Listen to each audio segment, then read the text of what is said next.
Welcome everybody to this School for Social Care Research webinar, particularly focusing on capacity building, and I'll explain that in a moment. Just to say, we are going to record so we can use this later on. If anybody says anything libelous, then we'll edit it before it goes onto the website, but otherwise it's just useful for people who can't join live, they can pick this up later on. As I say, we've got two presentations, both Claire and Matthew. I'm going to leave them to introduce themselves when they get to their slots. Both of them are being supported by the School for Social Care Research as part of our capacity building work. Both Claire and Matthew work in local authority social services. They can explain more about that later on as well. And at the end of the webinar, we've got an hour. At the end, Yvonne Burks, who leads on the capacity building program, will just explain what we're doing next in that area, and I'll say a bit more about the next webinars. So just normal sort of procedures, if you like.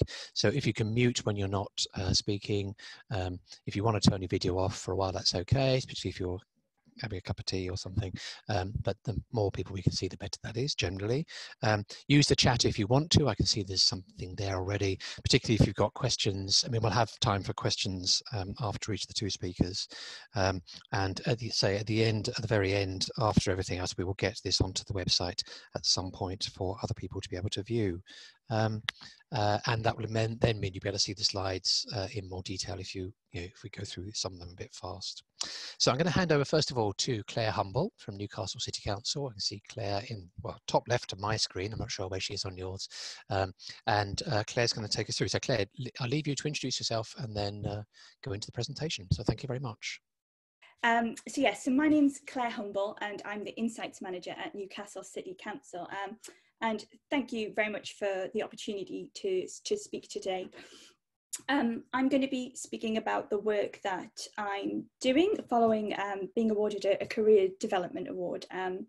But I think before I sort of dive into the research that I'm doing, I thought it might be good just to give you a little bit of an introduction, a background as to sort of who I am and where I'm coming from, really.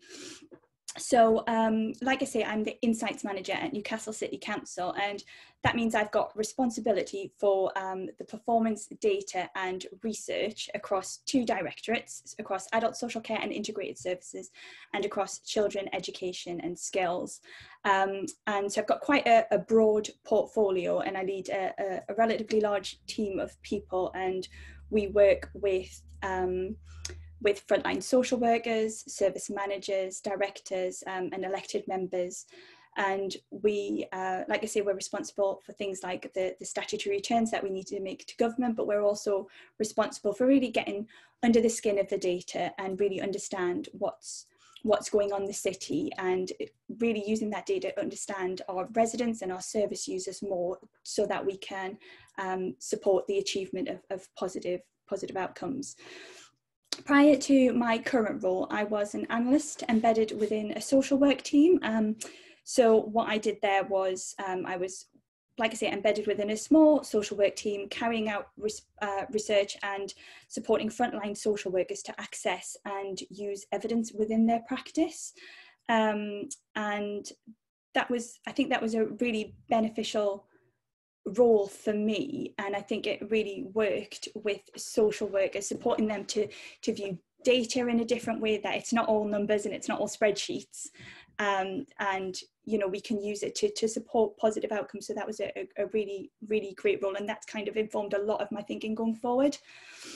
So a key priority in my role is to drive forward the research agenda within Newcastle City Council, and that for me is still really thinking about doing those core activities that we need to do, the performance and the business intelligence and that kind of thing, but also really pushing forward that research agenda to become a research active organisation as well.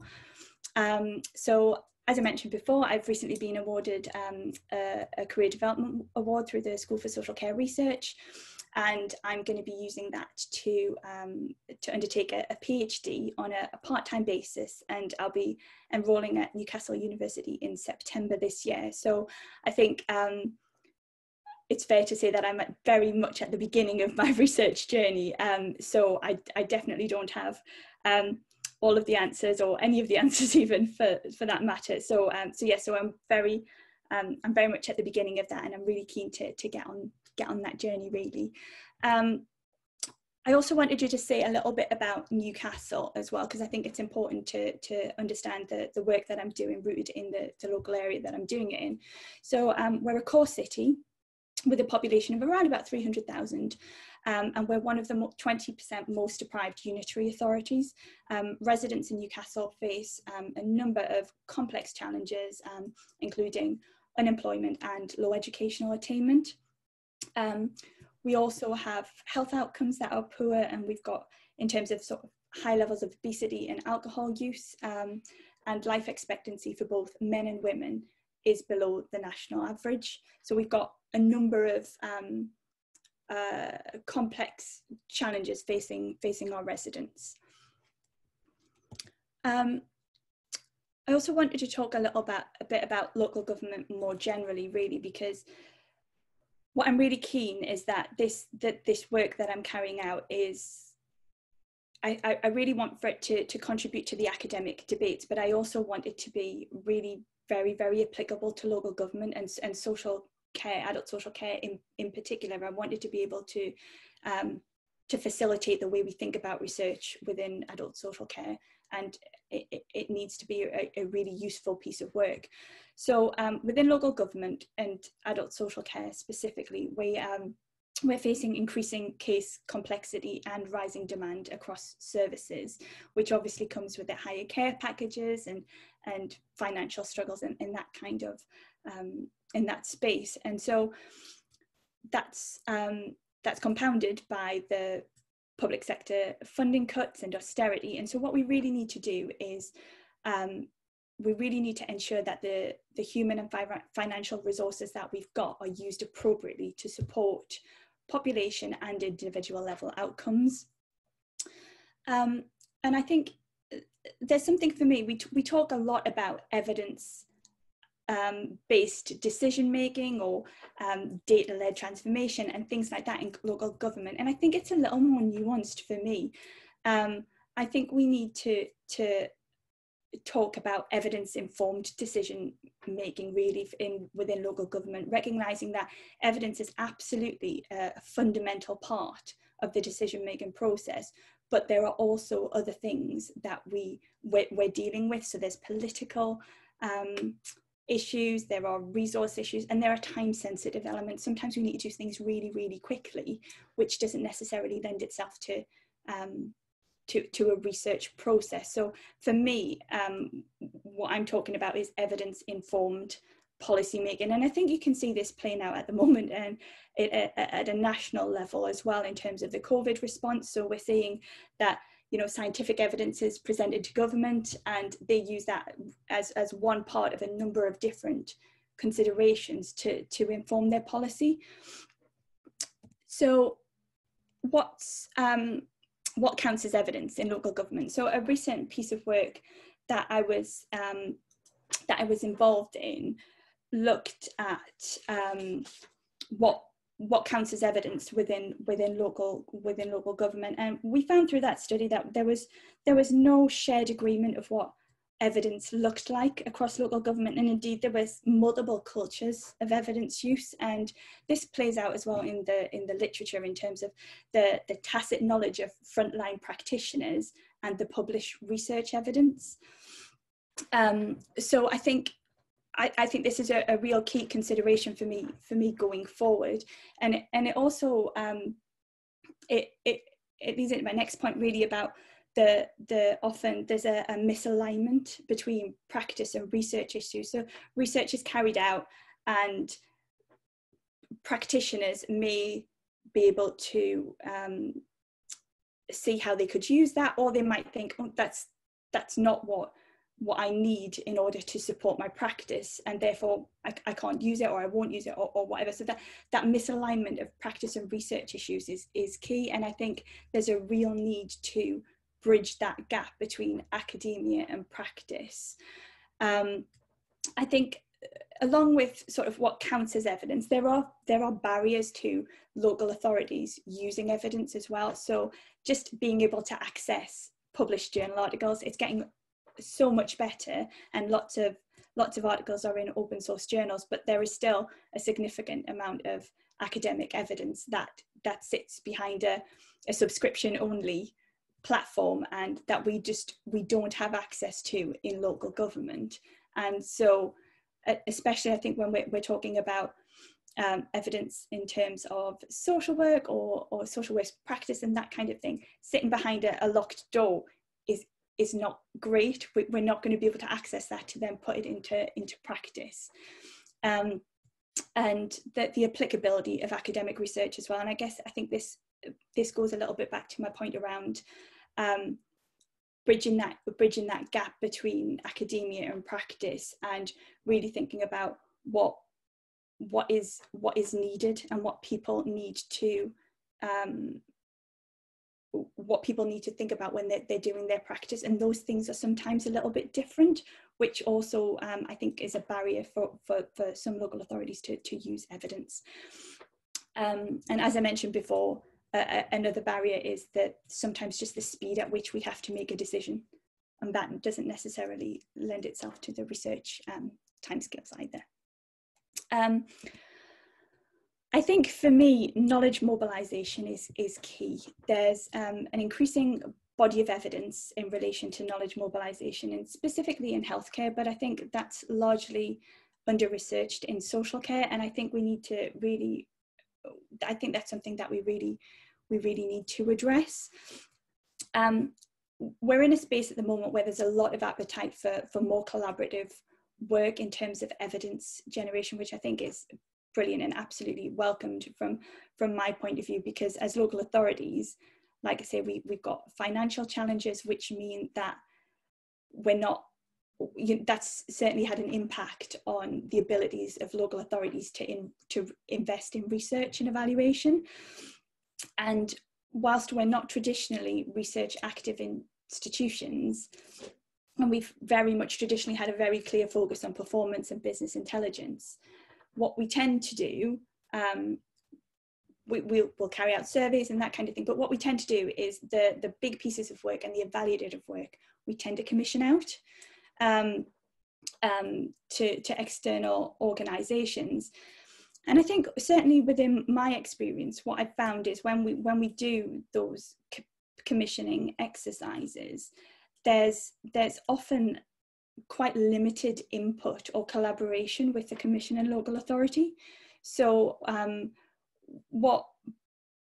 the data, we hold vast amounts of data, and we know that data inside out. We know how it's used by social workers on the ground. We know how it's collected, in what context it's collected. We know the assumptions and we know the limitations of that data. And I think sometimes that is lost when we commission a piece of work out.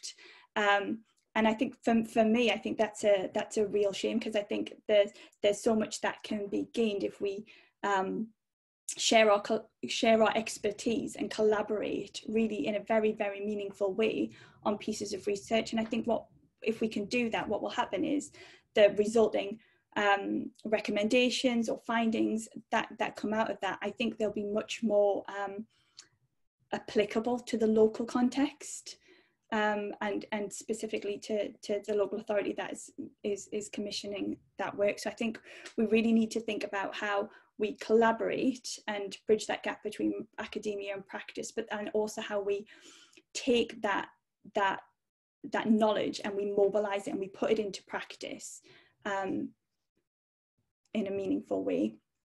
So as I said, I haven't actually enrolled yet, so these are very much my preliminary research aims and methods, and the scope of the research will be absolutely defined more specifically in the initial phases. But what I'm looking at is I'm going to be exploring the barriers and opportunities to grow evidence-informed decision-making within adult social care. And obviously adult social care is a huge field, so I'm hoping to narrow that down and to look at that specifically through the lens of health and social care integration. I think there's there's an opportunity here, because I think there's an assumption that local authorities don't use evidence at all in their decision making, and I genuinely, certainly in my experience, don't think that is the case. I think that I think we do use it. I don't necessarily think that we use it routinely. So I think it's an opportunity to take some of the learning around evidence-based decision making and knowledge mobilization in health, and look at what bits we can potentially apply to social care and adapt where necessary. So I think looking at it through the lens of health and social care integration will allow that learning from other sectors. And I'd like to just develop an understanding of the gap between, or explore, I suppose, if there is a gap between evidence use and decision making in one particular local authority, which will be Newcastle. And so I'm going to do this. I'm going to look at the policy documents that we have, and look to see where we've engaged with evidence, where we've specifically cited evidence, that kind of thing. I'm going to carry out semi-structured interviews, observations, and informal discussions with senior leaders. I'm also hoping to do that at a broader level through the Director of Adult Social Services Network. So I'm getting a view from a number of different local authorities.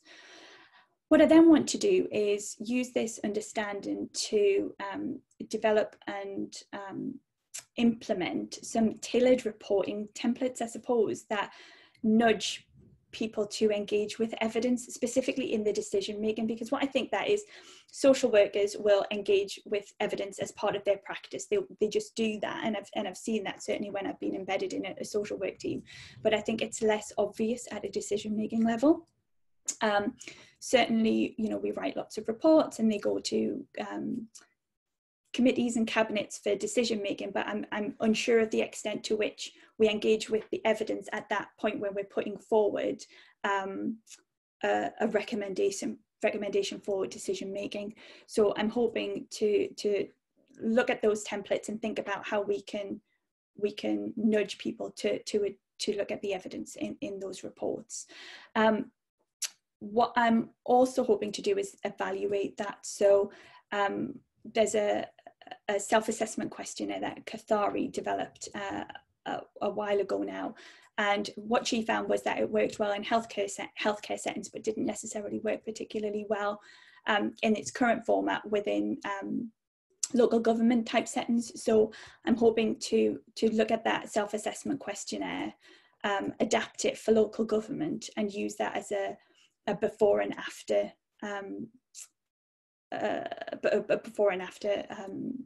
questionnaire for Newcastle. But I'm also hoping to use that again across the Director of Adult Social Services Network. And for this stage, I'm hoping to do this from an embedded research position. And then, like I mentioned earlier, I think that the academic debates around knowledge mobilisation, and particularly in social care, are under research. So I'd really like to use this work to not only inform practice within local authorities, but contribute to those debates. So that's me really. So I'm just, yeah, welcome to any questions or thoughts really. Brilliant, Claire. Thank you very much indeed, and wonderful timekeeping. How clever that. Well done. And you now have the opportunity to get about, well, a large number of people's advice on your PhD. So now I saw there was a question in the chat from Dave. If you are the Dave, do you want to voice it? I can read it if not. I could voice it, I suppose. The question to Claire is, how will you think about the role of elected members in the exchange of evidence and knowledge between researchers and staff in local authorities? Because it seems to me elected members are a pretty important element in this. Are they? Yes, absolutely. And I think that, yeah, they're absolutely key. And I do, when I talk about senior leaders, I talk about I mean, but obviously haven't said explicitly that I'm also talking about elected members. So specifically the portfolio holder for adult social care, I expect to engage in this research, but then also the like I say, the report templates and those kind of things that I'm talking about in terms of nudging the use of research will ultimately go to elected members as well. So because that's where the decision making ultimately sits. So yes, I'm absolutely planning on engaging elected members in this research, because you're right, they're absolutely key. Okay, thank you. Got other questions or comments from people? Please just start speaking if you want to.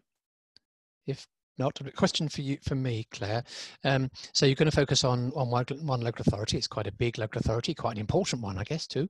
Are you going to look outside the authority at either other agencies or at providers and the sector more generally? And then Then I've got a question. And Jill, do you want to come in with your question now, and then you can we can bank them. So, Jill. Right. Hi Claire, thanks for that. That's very interesting. Obviously, you know Newcastle. You've worked there, woman and girl, for a while. What are the balances between being an insider in Newcastle City Council and maybe working in a new authority where you would come and not know everybody and not know what was going on? And realise there are some authorities not too far away from Newcastle that might be approachable, but I suppose it's being an insider and outsider, really. So, yeah. Claire, so you've got two questions. Just go with those, and then if anybody else has questions, can you just quickly put in the chat, and then we'll have time for perhaps one more after this one. So, okay. Yeah. So in terms of looking outside the local authority at providers or I think yes, absolutely. I think that's something that I need to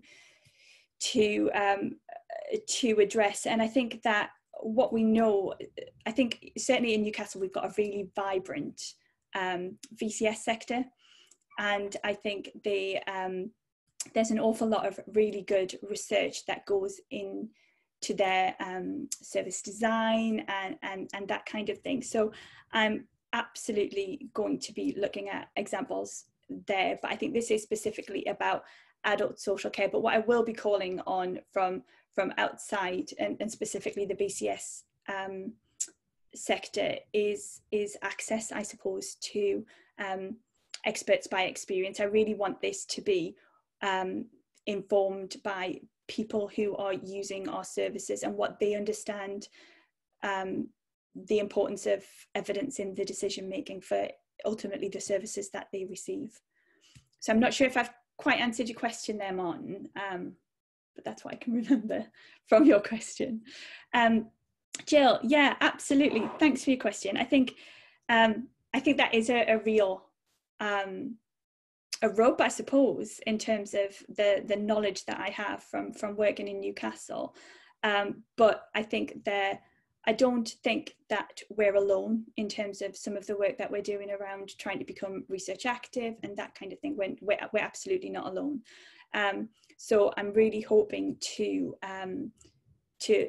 look outside of Newcastle at other local authorities who are trying to do this similar thing. And I've been involved in other work where those links have been made as well. So I'm hoping to look at that, but also through like I said, through the ADAS network. I think that will be really, really valuable. And I'm hoping that whilst I have that conversation with the directors of adult social services, I'm hoping that I can also look at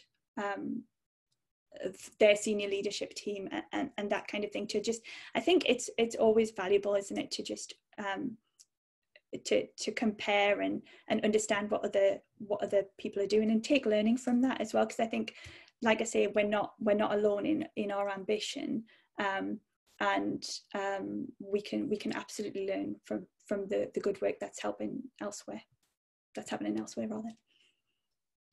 Good, thank you very much indeed, Claire. That's really helpful. And there's a quick comment from Liz.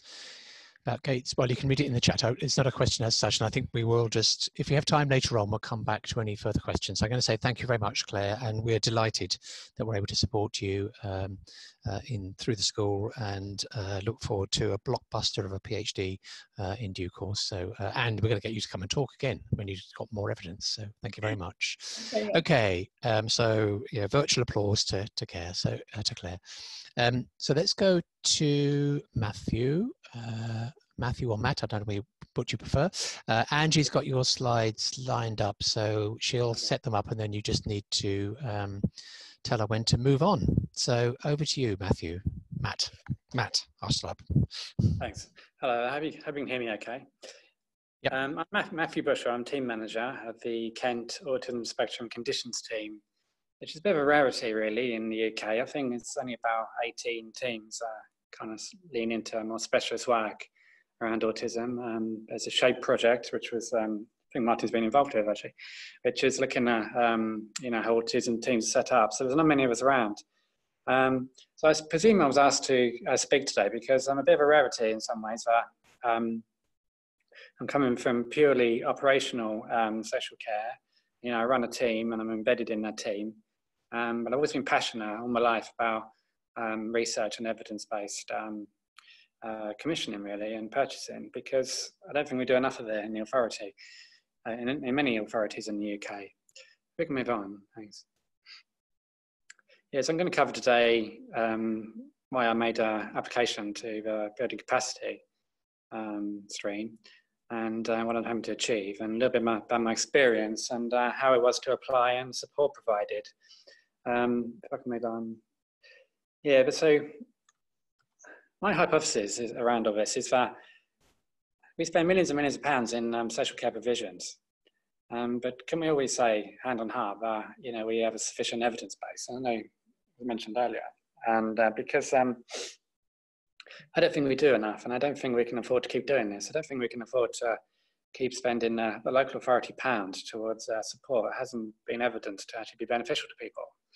There has been research over the years, but social care research, as we know, is well behind health research.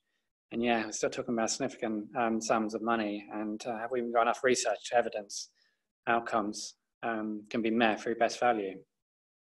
And what types of intervention are useful as well from social care? Well, not just social care, but how does that link to health? And where's the line between health and social care? Because that's kind of quite blurred in some ways, particularly in autism. In autism, in my mind, is a social condition. It's a neuro difference. It's not necessarily a mental health disorder as that's defined by, you know, DSM and ICD in the medical categories. And so I quite often have arguments about what we're doing in my team is social care, and people quite often say to me, "No, health should be funded now." And I'm saying, "No, it's about people's lived experiences and about how they live in the world and experience the world." So I wanted to be, and have wanted for quite a few years now, and I have no idea how I was going to do it. Be a social care researcher embedded within a social care department. So I think it's quite a significant thing to pull off. I'm sure I'm not the first one to have tried it, and there's probably people on the call now who may be already involved, but there's not many people about who are actually quite operational and leading research as well, trying to as best they can. So I wanted to gain some more experience. So if we move on to the next slide. Thanks. Yeah, so as I said, very few people about, I think, in my situation. I've had some,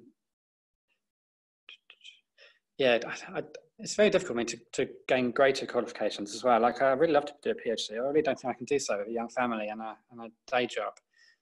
So I've basically found this opportunity via Martin. Actually, we bumped into each other at an autism conference, and he put me up to it. I thought it was a possibility to apply for these funds.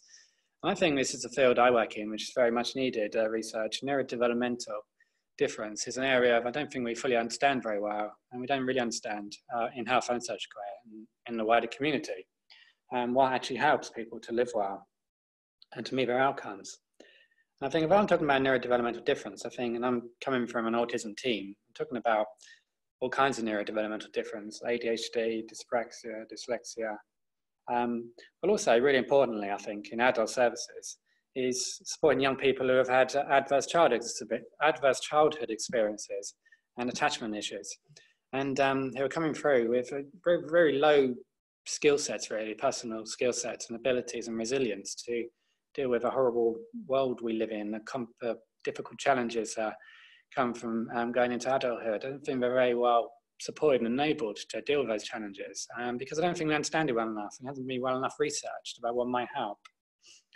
We'll move on to the next slide.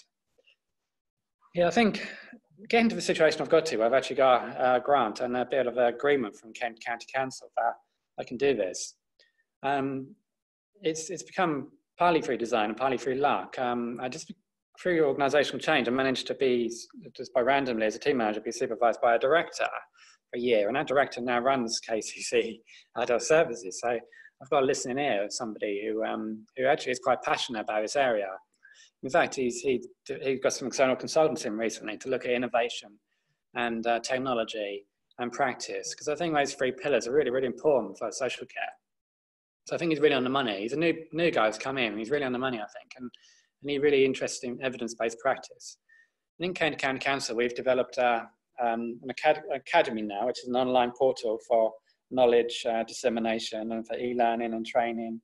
And they're doing other things like practice postcards and stuff, so we can share knowledge across different disciplines.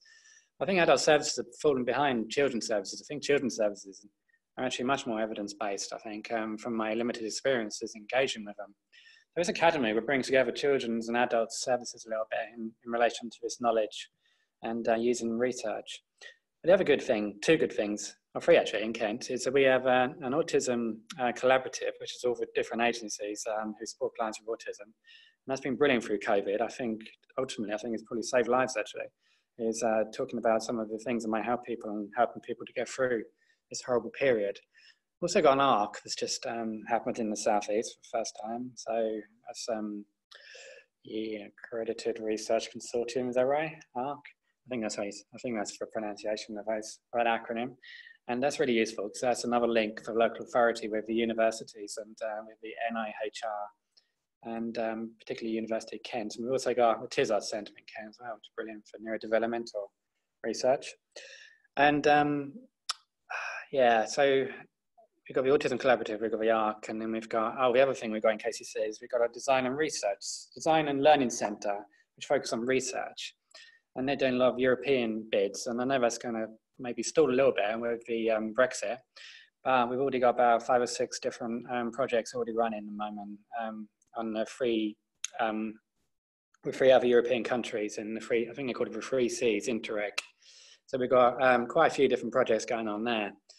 So I think it's a golden opportunity really for Kent and to be a little bit of a pathfinder really for how we could do research and operational teams. And I want to be one of the key people in that because I've got absolute passion for this in my area, but also using my own specialist area as an example of what could be used in other areas. So I'm not reinventing the wheel, I'm just kind of building on what I think the natural momentum has already happened. I think NIHR has been saying for quite a few years now that they want to do more around social care research. Healthcare research has always been the big thing, but social care research is much needed. We can move on to the next slide, thanks. Just something about me, I've been in the job for 25 years next week. I just realised it was next week, actually, 25 years. I don't suppose I get anything for that, and but maybe in 30 years. I've worked in every adults client group, and I run a team of 30 people at the moment. What I'm most proud about is that we've developed the first enablement service for autistic adults, I think, in the world probably, and it's been a research accredited thing that I'll talk about in a minute, and I'm involved in 3 other projects, so I'll move on to the next slide. Yeah, so the first, I mentioned earlier, one of the research projects involved at the moment, and it's taken up sort of maybe half a day of my 5 days a week working, is this Interreg project. And it's called Ensure, and it's to do with supporting vulnerable people and within peer support, but it's actually pure peer support. It's not necessarily peer support as sometimes is provided, where we call it peer support, but it's not actually people with lived experience supporting another person who's lived with a certain condition through the pathway. They've walked that journey, maybe the best person. Now, in times of difficult times, in economic times coming up, well, we're in difficult times now, but COVID is only going to increase the situation. But the local authorities have always have kind of for years now gone down the idea of putting a package of care in to support somebody, but that's not always the answer. Sort of other options for well-being and peer support and for enablement, we should be looking at those things much more than we do.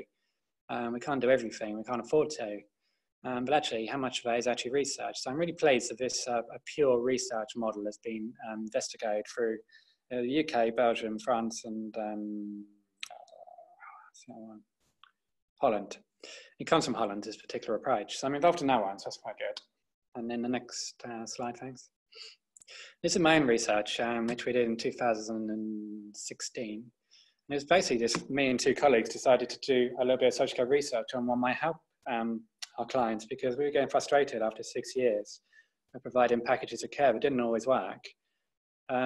We thought, well, is there a better way to enable people to be more self-managing and resilient?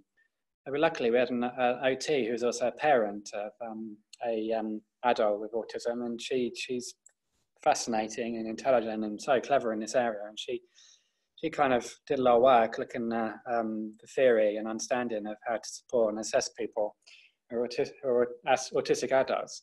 And we found through this research, we found that quite a lot of the impact of autism was actually quite low. I hate to say low level, but it was stuff that should have been addressed in early years of basic neurodevelopment.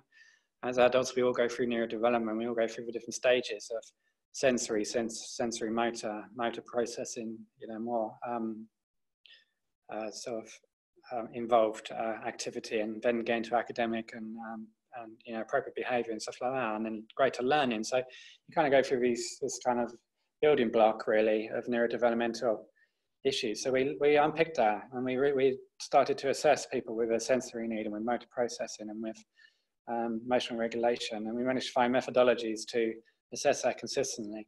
We managed to reduce packages of care by 65% from what we would have provided. And we managed to meet outcomes to ridiculous situation. I just couldn't believe how beneficial it is. It's changed lives, really. 200 people have been through this scheme now.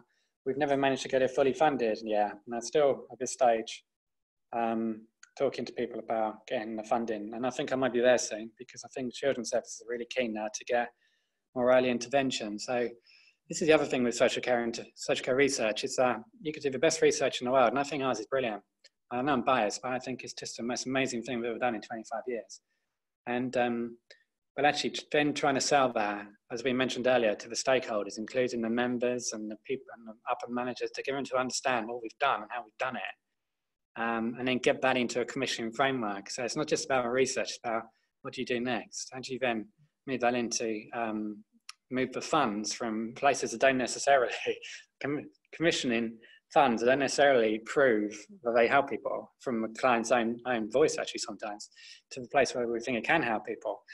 That's a massive challenge. You've got to take a research and actually do something with it. So that's a bit of a learning thing for me, really, for the future. It's we've got people all over the world. I had someone from Northern Ireland come to us last week. We've done a webinar today, which was 50 people from all over Southeast on their webinar. So other people are really interested, but we've got to get the money to get that embedded in the authority as an operational offer. And I think we're nearly there, but it's taken us 4 years, essentially. So just moving on, this is the kind of the building blocks, the house, we call it, starting from sensory base. And we've managed to publish it as well, which is really good, through Jessica Kingsley. And we get a lot of feedback from that book. So many, sort of a few hundred, but we're just pleased to be out there. And people have said, oh, thankfully endorses the work they do. They've read it and it endorses what we do. And it's really good to see it published.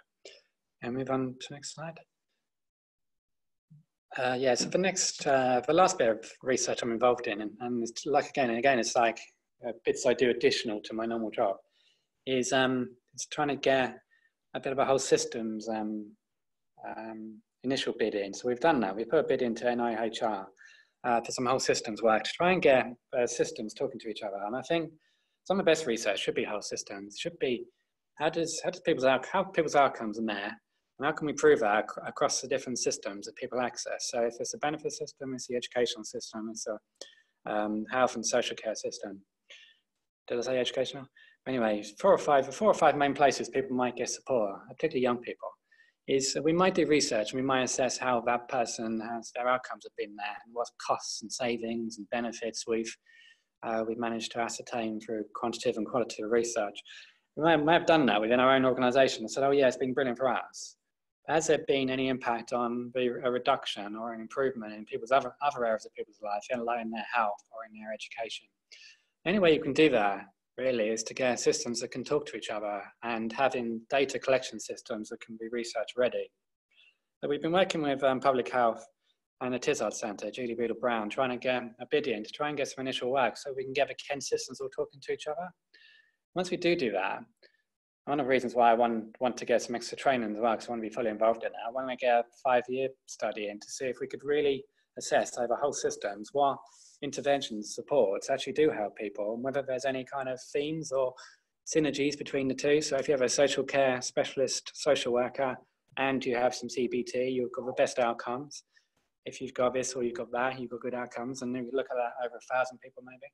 So really interested in trying to get the initial systems stuff agreed so we can do some preliminary work, and then maybe a 5-year bid to look at a larger project. And I think if we can get that going, it'd be a unique offer in the world. I don't think it's ever been done before, where we've had health, especially social care teams, academic, universities, public health, education, all linking up, and criminal justice system, hopefully, all linking up to look at how best we can support people to meet their outcomes and also avoid the things that are very detrimental in life, like criminal justice system, carer breakdown, and all the things we know about that can happen in complex families. So I'm just coming to a conclusion now. If we can just go to the next slide. Yeah, so I just want to say that this has been a unique opportunity, really, to apply for this funding. Until I spoke to mine, I wouldn't have known it existed. And well, I do know that it's well publicised now. It's just knowing where to look sometimes.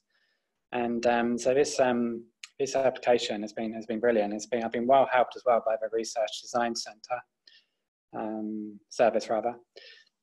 They helped me to fill in the application to make sure I got it right. And I was really, really radical about this, I think, because I was able to get the funding for a course I want to do at the University of Kent, but also some backfill. And I think that backfill is really, really important, because how can I do it? How can I get on the rung of a ladder if I can't get away from my 5 days a week job that pays my mortgage? So by getting that little bit of backfill, so 30 odd days or whatever, for days on the other university, but actually maybe it might be online actually, I won't have to go to university, actually helped me during COVID, because it would make it easier for me doing less travel.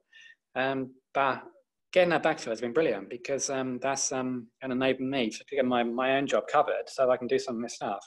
My ultimate aim in all this is to get a full-time position in operations. So still be part of an operational team, but doing full-time research within an operational team. And I think it's in local authorities' best interest to do this as well, to support such initiatives, because we spend so many millions on what I would think is not fully evidenced interventions and commissioning. And also, if people like myself with 25 years experience don't have to leave a local authority to do research, and I could be embedded within it, control it from within, and get all the stuff sorted around consent and capacity, and all that sort of stuff that you like, and data share and all the things. Also, I just think it's a win-win really for the local authority. And also, I can be there as a consultative person anyway, because I've got quite a lot of knowledge, so I can be funded by research, but still be part of a local authority supporting people in good practice. So I think it's a fairly unique thing I'm trying to push, but I really hope I could be a pathfinder for people in the future. You may tell me loads of people are doing it, but I'm not sure they are. So can I go to the last thing? I'm coming to the end now. Yeah, it's just me. Final thing is just me. My contact details. I'm happy for you to have this PowerPoint. Is that okay then? Good. Thank you very much indeed, Matt. That's another brilliant.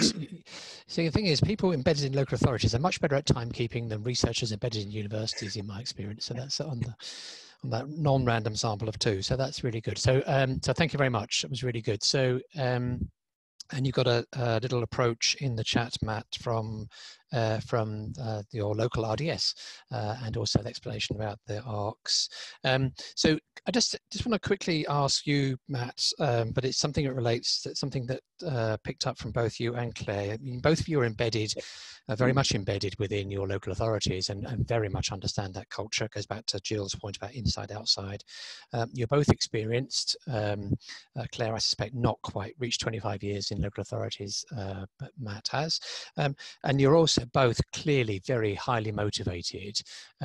So a quick question to you, Matthew, and maybe Claire later on if we have time, would be, I mean, you said also, Matthew, that you were perhaps in the right place at the right time with the person who was your line manager. Is it a bit like that? Do you have to be lucky to be able to do research from your position, or is there something more that can be done to make that more feasible for people?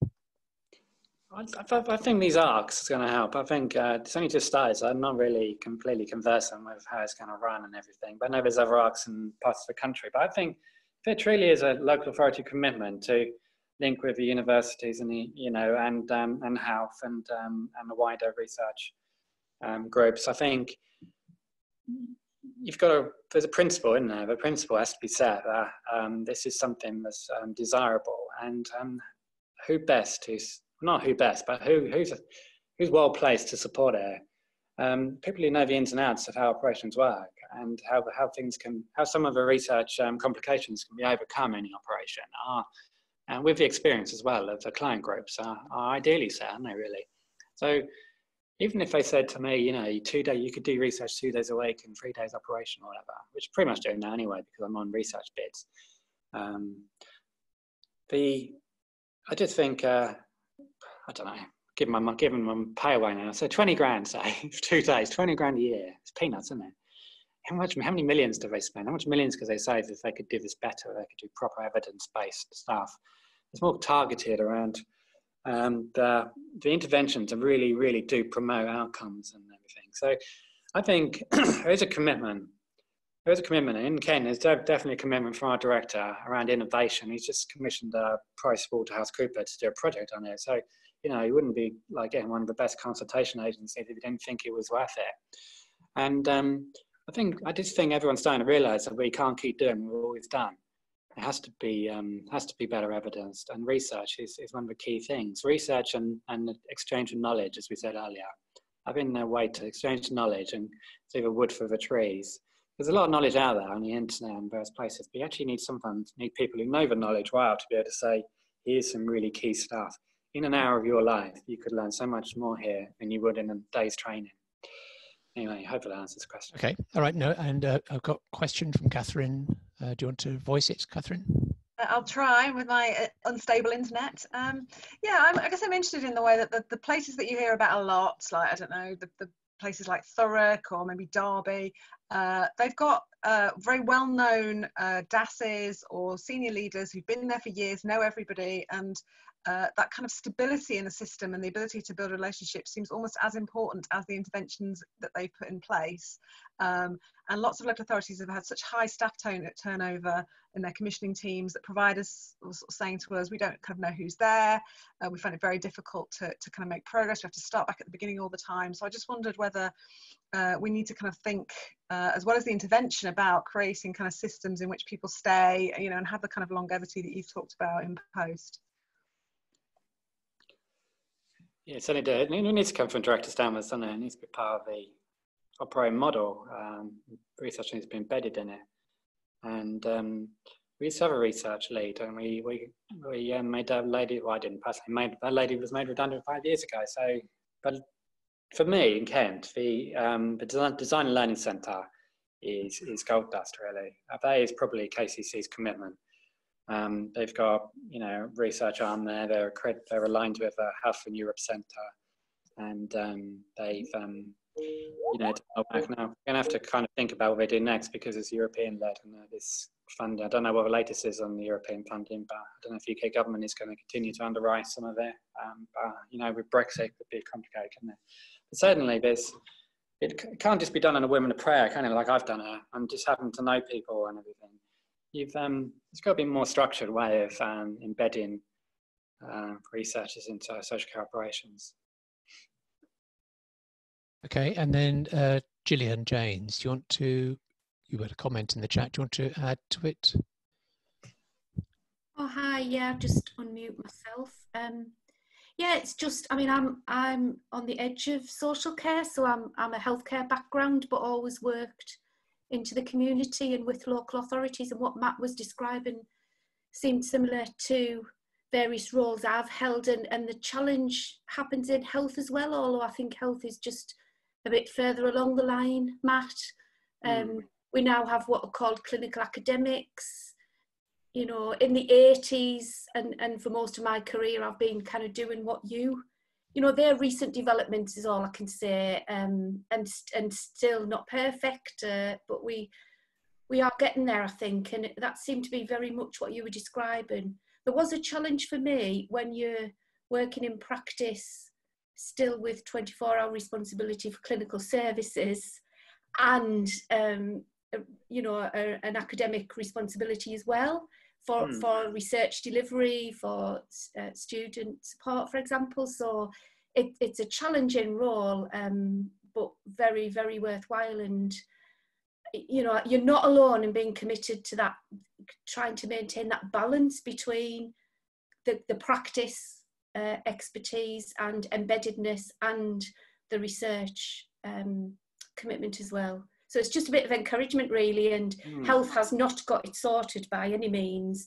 But I do wonder if we could, we're reaching from both ends of the spectrum, if you see what I mean. We'll join in the middle somewhere. No, it's encouraging, and I think that is an issue for me. It's I'm very conscious if I make a mistake at some point, and they go, "You haven't had your eye on the ball operationally because you were doing these other things." Luckily, I haven't made a mistake yet, but at some point I might do. And then they go, well, you're taking too much on, you know, because you've got a day job. It is difficult in social care, and I don't know what the answer is. Whether NIHR need to give some money to local authority to have a couple of people in each area doing research funded. You know, I don't know how we do it, but at the moment my strategy is to try and get some training for a year to add to my experience.